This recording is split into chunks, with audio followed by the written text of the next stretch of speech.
Para hablar de la dictadura de Hugo Banzer es necesario tener conocimientos sobre los acontecimientos que precedieron esta dictadura. El movimiento nacionalista revolucionario comenzó a gobernar el país en 1952. Llegaron al poder luego de un alzamiento popular que estableció en el gobierno a Víctor Paz Estenssoro.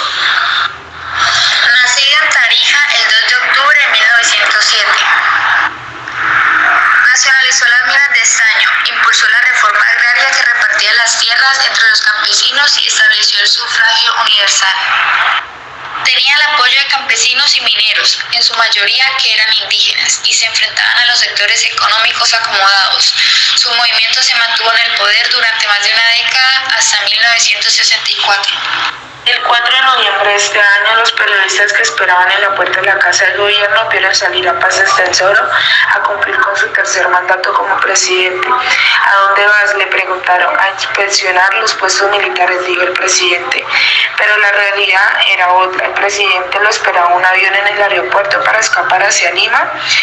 El desgaste de 12 años en el poder, la pérdida del apoyo de las bases populares y la presión de la oposición debilitaron su gobierno. Ese mismo día los militares tomaron el poder. El primer dictador de una larga lista fue el vicepresidente de Paz Estenssoro, René Barrientos. General de la Fuerza Aérea, lideró el golpe de Estado desde su cargo de vicepresidente. Barrientos creció con la revolución y sus ideales, pero se formó con las doctrinas militares de Estados Unidos.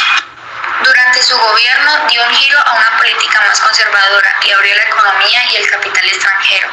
El general mantenía vínculo muy cercano con la CIA. En octubre de 1966, el Che Guevara llegó a Bolivia, ingresó con otro nombre e hizo base en las zonas del río Nancahuazú. Desde allí quería empezar la revolución al sur del continente. Los trabajadores de la mina del siglo XX habían llegado a un acuerdo, aportaron un día de su salario para ayudar a la guerrilla que comenzaba a formarse en el país. El 24 de junio de 1967, a la madrugada, apagaron las fogatas que habían alimentado toda la noche en la fiesta de San Juan. Ya se retiraban a descansar cuando los sorprendió el ataque de un grupo de militares que dispararon con ametralladoras y sabucas a los trabajadores, a sus mujeres y sus hijos. El atentado causó 87 muertos e incontables heridos. Se conoce como la masacre de San Juan. 9 de octubre de 1967. En la higuera, los oficiales de las Fuerzas Armadas capturaron a Che Guevara y lo ejecutaron de manera clandestina sin juicio. 27 de abril de 1969. Barrientos murió de manera inesperada cuando se estrelló el helicóptero en donde viajaba. Y de inmediato tomó el poder un grupo de militares nacionalistas que estaban contentos con la política del dictador. Alfredo Ando primero y luego Juan José Torres intentaron refrontar algunas de las medidas que había tomado la revolución boliviana, nacionalizaron empresas, alquilaron tropas militares de las minas y de la universidad, devolvieron la legalidad a la Central Obrera Boliviana, aumentaron los sueldos y repartieron nuevas tierras a los campesinos más pobres. Durante su presidencia, Torres fue más allá todavía. Creó una asamblea popular formada por fuerzas políticas, sindicales, obreras y campesinos que proponían medidas de gobierno, una de ellas la creación de milicias populares para defender los logros de la revolución en marcha. Esa idea fue intolerable para las Fuerzas Armadas, también para Estados Unidos, que tenía una erupción de focos socialistas en América Latina, no quería otra Cuba en su área de influencia. En la madrugada del sábado 21 de agosto de 1971, el presidente llamó a los bolivianos a resistirse al golpe de Estado, que parecía inminente. Universitarios, obreros y miembros del Ejército de Liberación Nacional, la guerrilla que había formado el Che Guevara, salieron a las calles, pero estaban desorganizadas. A las 8:30, 2 aviones dispararon desde el aire hacia los manifestantes. Cientos de personas apresadas y aún se desconocen los números de muertos. Empezando así el régimen de Hugo Banzer, dictador boliviano, nacido en Concepción el 10 de mayo de 1926 y gobernó el país entre 1971 y 1978. En el país contaba con el apoyo de los altos mandos de las Fuerzas Armadas, pero también del movimiento nacionalista revolucionario de Paz Estenssoro, el mismo que en 1952 había comenzado un cambio revolucionario. Banzer alimentó la amistad con Estados Unidos a través de leyes a favor del capital extranjero. El gobierno devaluó el 67% peso boliviano para obtener un préstamo de 24 millones de dólares del Fondo Monetario Internacional. El costo de la vida aumentó, salarios cayeron frente a las propuestas populares. La única respuesta fue la represión, cárcel y el exilio. En el campo, las medidas económicas y también la represión se hicieron sentir con más fuerza, más aún cuando el 20 de enero de 1974 se bajaron los subsidios de una serie de productos de primera necesidad como la harina, el aceite y el azúcar. 4 días después, los campesinos bloquearon las principales vías del país y la respuesta del gobierno no se hizo esperar. El Bancerato asesinó a cientos de campesinos, no hubo bajas militares. Después de la masacre del Valle, Bolivia no volvió a ser la misma.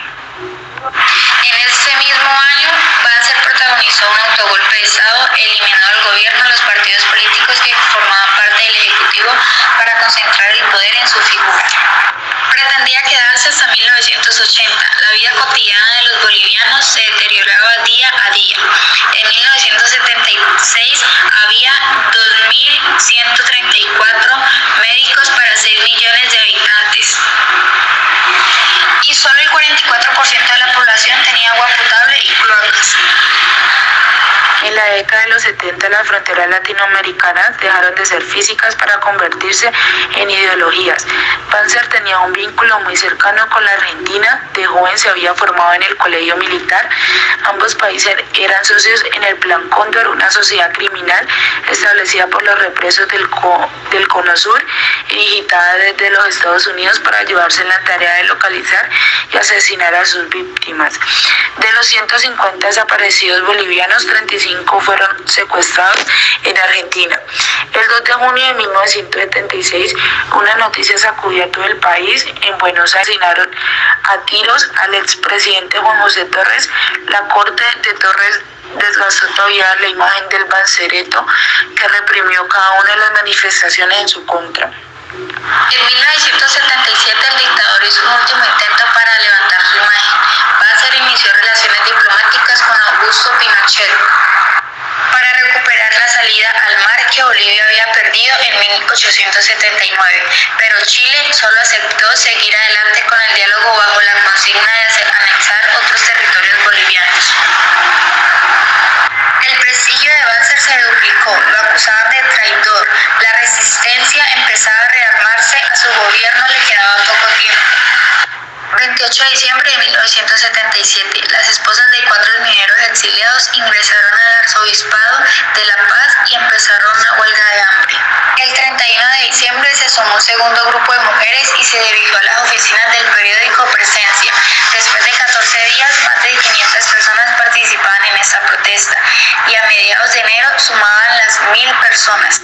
Pedían una amnistía general para todos los presos políticos y exiliados, trabajo para todos los mineros despedidos después de las protestas y huelgas, y el retiro de las tropas de los puntos de trabajo. Banzer ya no tenía el mismo poder de antes y no podía reprimir sin consecuencias a más de 1.000 huelguistas debilitados por el hambre. El 18 de enero al anochecer, el dictador se vio obligado a responder las demandas y Banzer tuvo que llamar a elecciones. El día de los comicios, la dictadura utilizó la última carta para dar como ganador al candidato oficialista. El fraude electoral, las elecciones fueron anuladas, los golpes de Estado y las violencias continuaron en Bolivia por 4 años. El 17 de septiembre de 1982, la Central Obrera Boliviana llamó a todos los trabajadores a una huelga general que puso al país al borde de una guerra civil. Los sindicatos no estaban dispuestos a negociar, pero además todo empezaba a cambiar. Estados Unidos, que en la década de los 70 apoyaba cada uno de los regímenes autoritarios de la región, ya entonces se declaraba a favor a los derechos humanos y democracia. 5 de octubre de 1982, el Congreso Nacional decidió declarar como válidas las elecciones realizadas en el país, que habían dado como ganador a Hernán Siles, un político con una gran trayectoria en Bolivia. 3 años más tarde, traspasó su banda a otro presidente nacional, Víctor Paz Estenssoro. 18 años después de que las armas tomaran con la fuerza el poder del Estado, se terminaba la larga noche de la dictadura boliviana. La democracia encontró una Bolivia desgastada por la pobreza y las ausencias. Las Fuerzas Armadas seguían influyendo en la vida del país por muchos años más. Sus crímenes y masacres continúan en la memoria del pueblo boliviano.